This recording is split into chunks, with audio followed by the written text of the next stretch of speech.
여러분, 우리가 타고 다니는 자동차가 있습니다. 가솔린 자동차, 경유 자동차, 이런 자동차들은 어떻게 움직이게 될까요? 자동차 엔진에서 그 힘이 시작이 됩니다. 엔진에 원료가 들어가면 이 원료가 열 에너지로 바뀝니다. 폭발을 통하여 열 에너지로 바뀌고, 그 열 에너지가 피스톤을 이렇게 상하로 움직이면서 운동 에너지가 만들어지는 것이죠.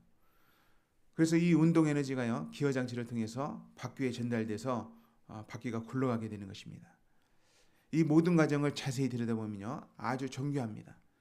아주 정교하고 또 이 모든 것들이 잘 연결되어 있어요. 질서정연합니다. 하지만 이런 질서가 어느 한 부분이 깨지면 자동차는 멈추게 됩니다. 우리가 흔히 고장났다고 말하죠. 그러면 어떻게 합니까? 정비소에 가서 고장난 부분을 고쳐야 합니다. 그러면 다시 기계들이 질서정연하게 움직이고, 멈추었던 자동차가 비로소 다시 이전처럼 움직이게 되는 것이죠. 여러분, 인간이 만든 자동차라는 기계도요, 이렇게 질서가 있어요. 그렇다면 하나님께서 만드신 이 세계는 얼마나 많은 질서를 가지고 있을까요? 천문학자들은요, 우주의 질서를 말합니다. 우주의 질서가 있다고 말해요. 만일 이 우주의 질서가 조금이라도 어그러진다면 엄청난 재앙이 일어날 거라고 말합니다. 해성과 유성들이 움직이는 궤도가 벗어나게 되고, 또 충돌이 일어나고 망가진다는 것이죠. 여러분, 이러한 질서는요, 우주뿐만 아니라 우리가 사는 곳에 곳곳에 있습니다. 자연 세계를 봐도 질서가 있습니다. 계절을 봐도 질서대로 봄이 오고 여름이 오고 가을이 오고 겨울이 옵니다. 시간에도 질서가 있습니다. 오차 없이 시간은 흘러갑니다. 사회에도 질서가 있어요. 인간이 만든 질서도 있죠. 법이 있습니다. 관계에도 질서가 있습니다. 하지만 이런 질서들이요, 무너지면, 어긋나면 큰 고통이 따르게 되죠. 인간관계도 마찬가지입니다. 여러분, 우리 삶에도 또 신앙에도 질서가 있다는 것을 우리가 알아야 합니다. 왜 이러한 질서가 있을까요? 그것은 성경에서는 하나님께서 질서의 하나님이라고 말씀하십니다. 하나님께서 질서를 만드셨기 때문에 그래요. 고린도전서 14장의 33절 보면 하나님은 무질서의 하나님이 아니시라. 하나님은 질서의 하나님이세요. 하나님께서는 모든 것을 창조하시고 또 모든 것에 질서를 부여하셨습니다. 바다와 땅의 경계를 만들었다고 말씀하십니다. 잠언 8장 29절에 보면 그분이, 하나님이 바다와 한계를 명하셔서 물이 그 경계를 넘지 못하게 하셨다. 그러니까 물이 땅을 넘어가지 못하도록 그렇게 하신 거예요. 하나님이 하신 거예요. 빛과 어둠을 주께서는 만드셨고 그 경계를 지으셨습니다. 뿐만 아니라 하나님께서는요, 그 만드신 질서를 자기 뜻대로 주관할 수 있는 분이에요. 만드신 분이 그것을 왜 질서를 주관하지 못하겠습니까? 그 질서를 바꾸기도 하시는 분입니다. 오늘 시편에서는 이와 같은 말씀이 나옵니다. 33절을 보면요, 여호와께서는 강이 변하여 광야가 되게 하시며 샘이 변하여 마른 땅이 되게 하시며, 하나님께서는요, 생명이 풍성한 강이 변해서 메마른 광야가 되게 하실 수 있는 분입니다. 또 샘이 변하여 마른 땅이 되게 하신다고 말씀하시죠. 왜 하나님께서는 좋은 것을 나쁜 것으로 바꾸실까요? 왜 좋고 선한 질서를 깨트리는 것입니까? 그것이 34절에 나와요. 그 이유가 나옵니다. 34절, 그 주민의 악으로 말미암아 옥토가 변하여 염전이 되게 하시며. 하나님께서 질서를 깨트리시는 이유는 사람들의 죄악 때문이라고 말합니다. 나쁜 짓 때문에 그렇다고 말씀하시는 거예요. 그래서 열매 맺는 좋은 땅, 옥토를 아무것도 자라날 수 없는, 열매를 맺을 수 없는 소금 땅이 되게 하시는 것이죠.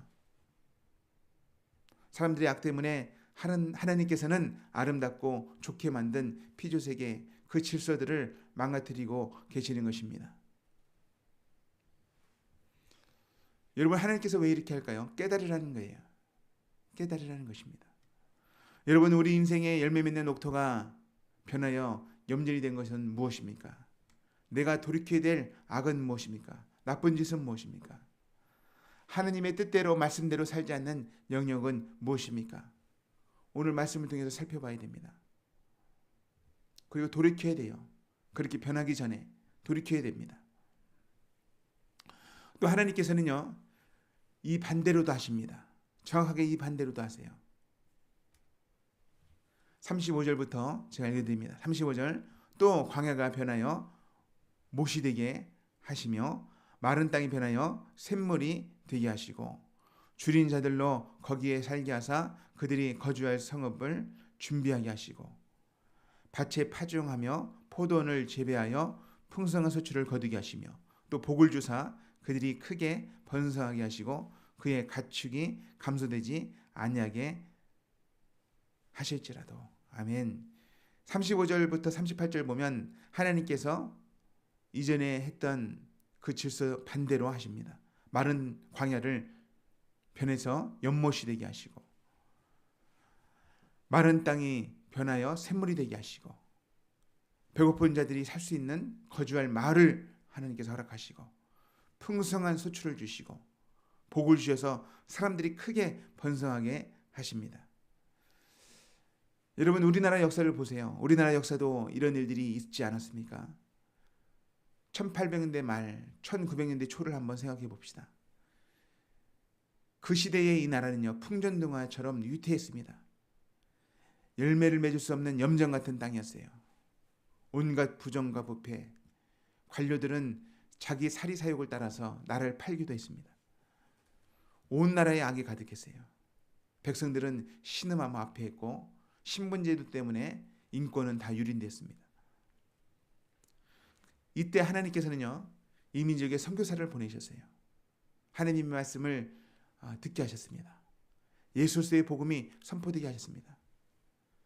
그래서 이 민족의 백성들이 그 말씀을 듣고 회개했어요. 1903년, 1907년에 회개의 은혜가 일어났습니다. 우리가 알고 있는 원산 부흥과 평양 부흥이 일어났죠. 부흥이라고 하는 것은요, 회개를 통해서 일어나는 거예요. 회개하기 시작했단 말입니다. 악한 것들을 끊었습니다.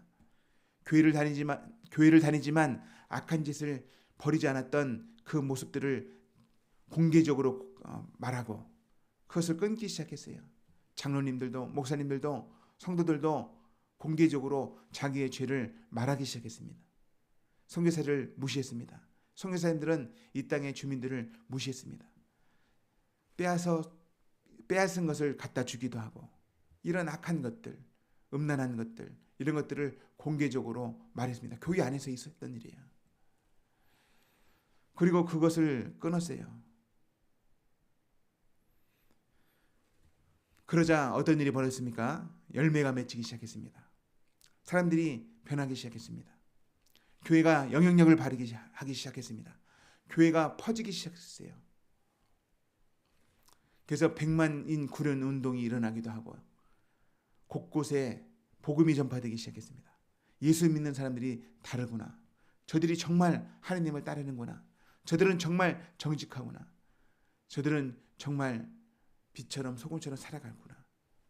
이것이 확산되기 시작했던 거예요.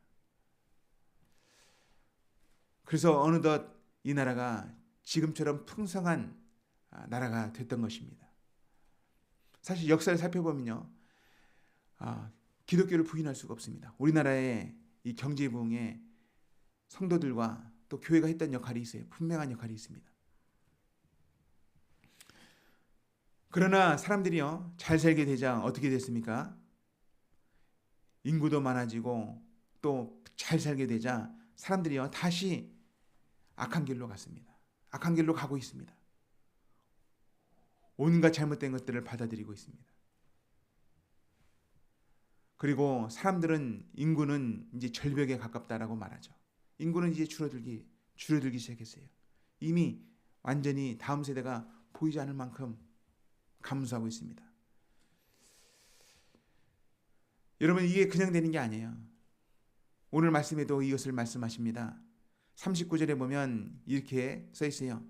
다시 압박과 재난과 우환을 통하여 그들의 수를 줄이시며 낮추시는도다. 여러분, 우리나라가 이것을 경험하고 있잖아요. 잘 살게 되자, 번성하게 되자 다시 인구가 줄어든 거예요. 하나님께서 이 일을 허락하신 것이죠.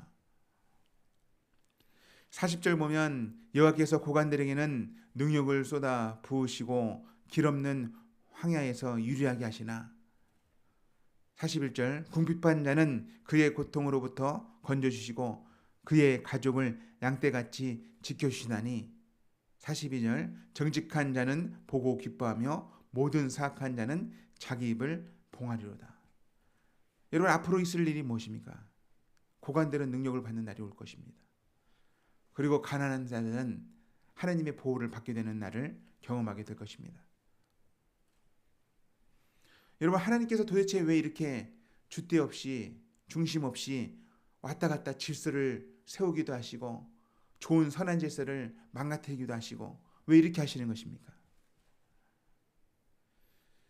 왜 능력이 없는 것처럼 왜 이렇게 하시는 것입니까? 그 답이 43절에 나옵니다. 43절 말씀을 같이 한번 읽어봅니다. 43절 같이 있습니다.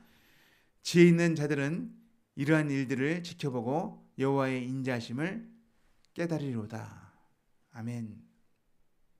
지혜 있는 자가 누굽니까? 오늘 말씀을 통해서 하나님의 사랑을 깨닫는 거예요.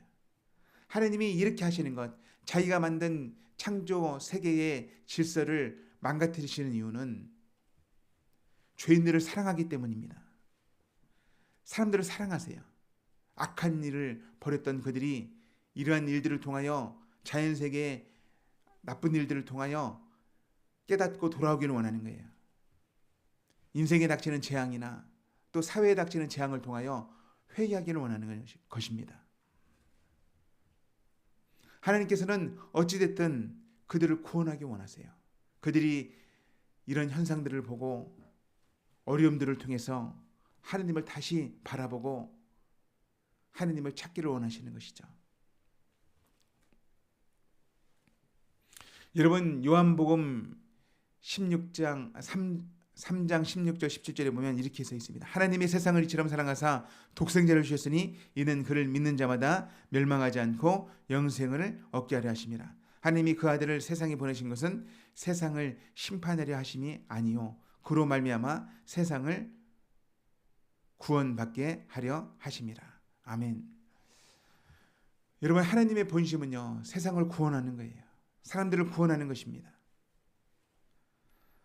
여러분, 창조주 하나님께서는 이 모든 세계를 만드시고 그 안에 질서를 만드셨어요. 하나님의 뜻을 따라 살면 복을 받게 만드셨습니다. 하지만 하나님의 뜻을 벗어나서 살면 열매를 맺지 못하도록 만드셨어요. 하나님께서 만드신 질서입니다. 또 이 질서를요, 하나님께서는 마음대로 깨뜨리기도 하십니다. 왜요? 구원하시기 위해서. 그 절대적인 주권으로 그렇게 하시는 거예요.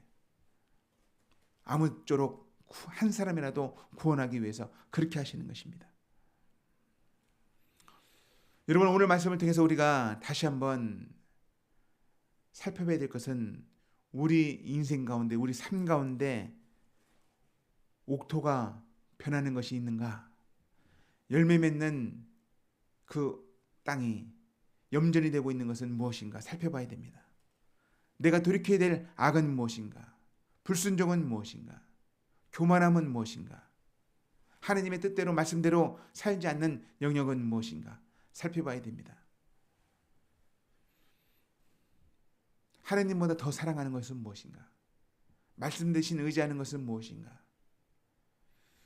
오늘 말씀을 통해서 하나님, 내가 돌이키기를 원합니다. 하나님의 사랑을 오늘 다시 한번 깨달았사오니 지혜를 가지고 하나님의 말씀대로 살아가기 원합니다. 하나님과 겸손하게 하나님과 동행하기를 원합니다. 나 인생에 개입하여 주시고 하나님을 의지할 수 있는 믿음을 주시고 기도의 시간을 늘려가기 원합니다. 10분이라도 20분이라도 더 늘리기 원합니다. 하나님의 말씀을 읽는 시간을 늘리기 원합니다. 하나님의 말씀을 힘써 알기 원합니다. 이렇게 결단하고 내 삶을 조정하는 은혜가 있기를 축원합니다.